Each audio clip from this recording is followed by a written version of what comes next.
Welcome back to the channel. I'm going to bring today oldie but a good one. It's called Caretos. Caretos is a Portuguese figure that basically, let me show you, it's easier. This is a game based on Caretos, which is a figure on carnival every year. In a certain part of the country that I will show you, people dress like this and they go around scaring, in a joking way, scaring the tourists. But it's based on a old tradition that comes from here. So the box itself explains everything. So you see there's Portugal here, Lisbon, Porto, just for you to uh, get around. And then between these three cities, Gerês, which is a set of mountains there, Marão, and Montesinho, this region marked by that triangle. And if you don't know, that's the world there, Portugal, Europe, Portugal, and then Portugal. So in this region, apparently or supposedly, there are stories of scary creatures that exist around there, and Caretos would be the ones that scare those as well, those monsters. So the game is based on that. So it's from a Portuguese author. Um, the theme is very Portuguese, as you can see, and I'm going to show you the manual and tell you how to play. Okay? So you will control some monsters. I'll show them around, and there you'll be going around the villages to try to gather the townspeople, to gather them, and at the end of the game, the player that has more points from the townspeople will win the game. You'll visit places like the dolmen. Actually, there are dolmens there in that place of the country. The villages, the granary, yeah, these stone houses, we would call the granaries in English, the forest, chapels, the well, and waterfalls. Okay, these are the monsters, the components. Just an overview of the manual for you to see. You can play with 2, 3, or 4. The map would look like this. So in the beginning you spread the village people random colors all around the map, and then there will be some starting points for the monsters. Each player will have 2 monsters, and they will decide how to move around the monsters using cards and try to scare the villages and to cut them. Um, this is how you use the cards. I'll show the cards. The cards will have all these actions you see here. Then if you die, if your character dies, it goes to the cauldron to be revived later on. End of the game bonus cards. And these will be the monsters. So I'm going to show you the monsters now. The werewolf. I'm going to give you the flavor text for each of the monsters. The werewolf. The wolf is a noble animal, but when it is infected by human diseases, it becomes a werewolf, a lonely creature that thirsts for human blood.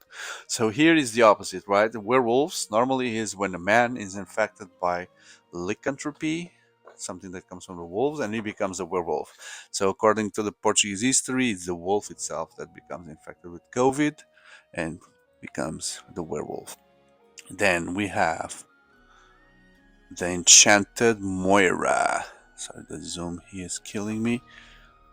The spirit of a beautiful princess, fated to eternally guard a place or a treasure, such as abandoned mine or on the side of a bridge, are singing and dancing seduce lovers to their doom. The shepherd of the wolves. Shepherd of wolves. A young woman who chose to live among the wolves and was welcomed by their pack. Her calls can control the wolves from a great distance, allowing her to chase villagers to scare away other creatures. Then we have the Trevor, or Trevor, something, a cross between an elf and a fox. Does that look a cross between an elf and a fox? Definitely, definitely. He lives near the crossroads, where he lies in wait for travelers. When they come near, he casts a spell in order to disorient them, and they get lost. The lost soul. A depressed ghost, fated to chase the living and drag them into her same melancholy. melancholy, sorry, as she passes through others. She leaves behind some of her infinite sadness. So I've seen this in Inside Out, so that's the sadness character, but in a ghost. Then the witch, the witch. There are many types of witches in Portuguese folklore, but they are all wrinkled, malicious, and cruel. They traditionally dress in black clothes. Yes, we've seen them many times. Then we have the boogeyman. So that's how the boogeyman looks. For Portuguese tradition, a voracious, mindless creature with a huge mouth that lives in a burrow in the middle of the mountains. It goes out at night into the nearby villages, entering houses and waiting in the dark corner for its next meal. And last but not least, it's Maria Gancha. She has hooks instead of hands. The scariest creature in Portuguese folklore. The scariest creature. Woo, look at her eyes. Woo! Something happening with her eyes. Woo! A young woman whose hands are sharp, hook-shaped blades. She lives submerged in a well. Ah, I've seen all the movies. I've seen the movies where the the girl comes out of the well. I know that very very well. I know that very well. Yes. Does that ring a bell to any of you? Girls coming out the well? Yes, I had my share of that scare. Those scary things. Okay, so this is double-sided. On one side you have for 2 players, and on the other, which is this one here, 2 players. But let's see the other side. It's a very long board. Whew. I don't think I will be able to show you everything. No, it's too big. Let me see if I can raise a bit here to give more overview. Then inside, this is what we see inside the box. I'm going to put this on the side in order to give you more information about how it works. Starting with this thing. So there are 4 types or 5 types of workers, different colors, and they start 5 in each of the indicated spaces, like this. Here, this one. You see that? Now it's far away, I know. So 5 there, and when you have two or more village people,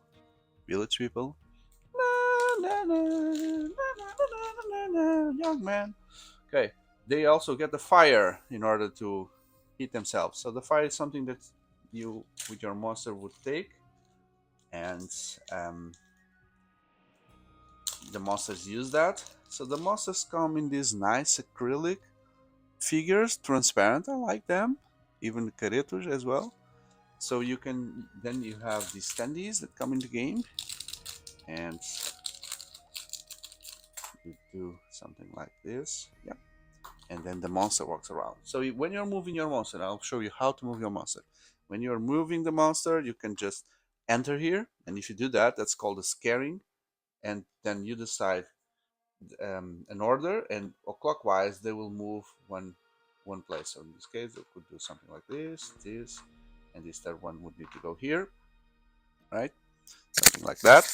And then you keep the fire as a resource to use to trade for other things.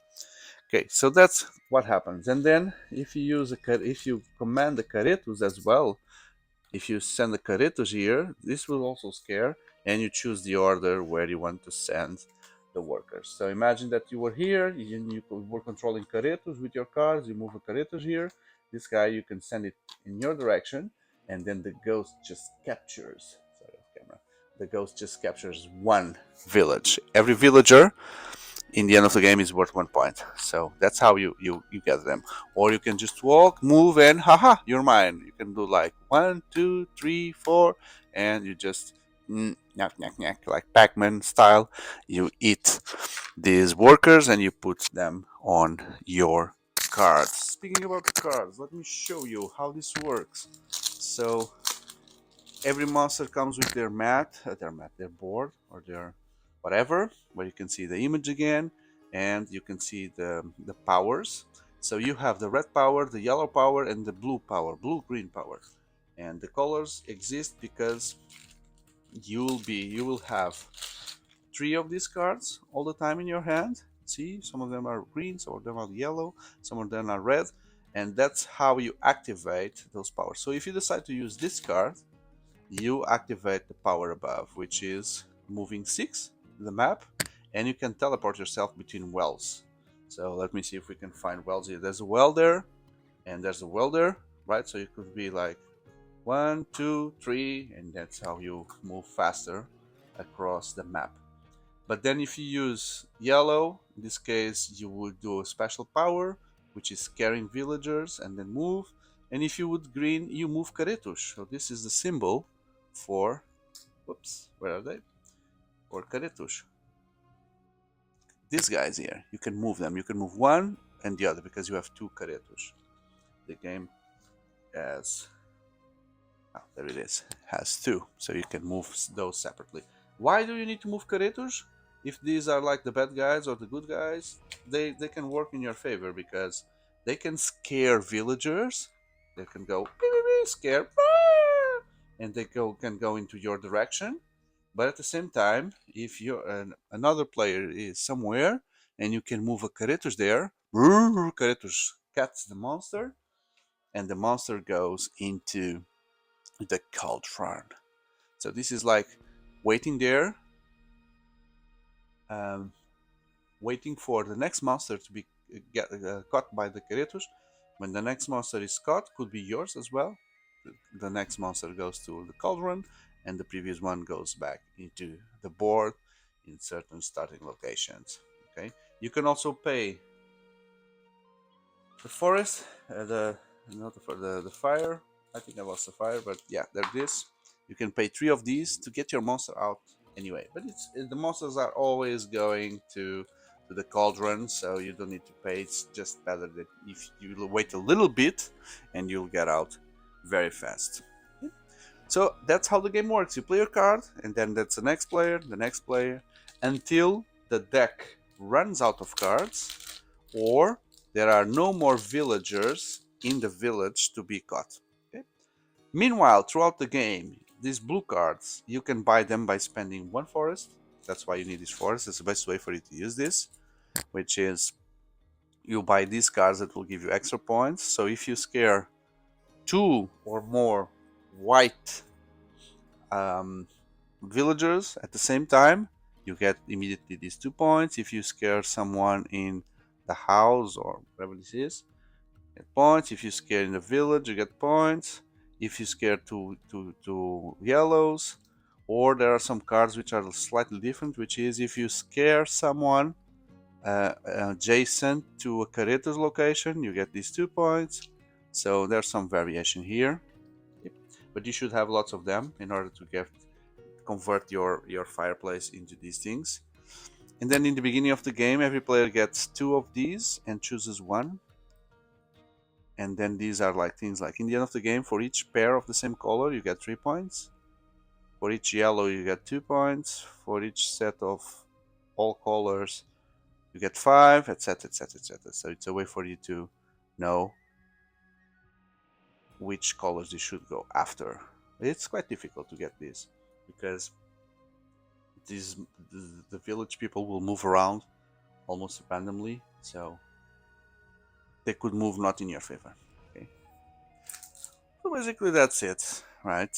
I'm not going to show you all the powers because all the monsters work differently. They all have different powers, and it's related with the flavor text and the lore that I've read to you. So, for example, the ghost can pass through other characters. Let me give you an overview. The wolf lady can move, can scare town people far away. So it works very well with bonus cards because she can scare wherever you have a card, because she has the wolves, right, and the wolves can scare you at a distance. The werewolf, well, the werewolf can swap locations with other monsters. The enchanted Moira can move the villagers to another location because she sings and she attracts. The boogeyman can make villagers move 3. and they work as caretos, so they can scare others. This lady travels in the wells because she lives in the wells, and when she's scared she can move one extra. So the witch teleports in lots of things, and she can move other monsters. She can also move other monsters. And then the driver can make single town people move. Two single town people move in your direction, hopefully. Yeah. So they play differently. There's also this reference guide that will help you. So the last thing that I wanted to show you is with the fires that you can get. You can pay for the bonus cards. You can pay for moving one extra space. You can pay 3, and both monsters do the same action, or you can get out of the cauldron. One thing that I forgot indeed, now that I've seen that, is that the cards, they have also runes here in the corner. So if you play this card previously, this one, and now you play this card in your next turn, you have a matching rune there. That means that both of your monsters will do this action. So the strategic way that you play the cards, it's also important because of this, in order to get the maximum from your cards and from your monsters. So if that happens, you need to discard all your cards. They go away. So you can only match once, because then you need to start another color, which you could also match with the fourth one after that. Okay. So it's a good game. It's an interesting game. It's walking around the map, picking village people, town people with this team of monsters. That if you enjoy, then I think you will appreciate this game. And if so, if you like this video, don't forget to show that by hitting that like button, considering subscribing as well. I have lots of content in the channel, which I truly believe that you'll find interesting, for considering subscribing and be part of this community for the next videos. So thank you very much, and I hope to see you in the next one.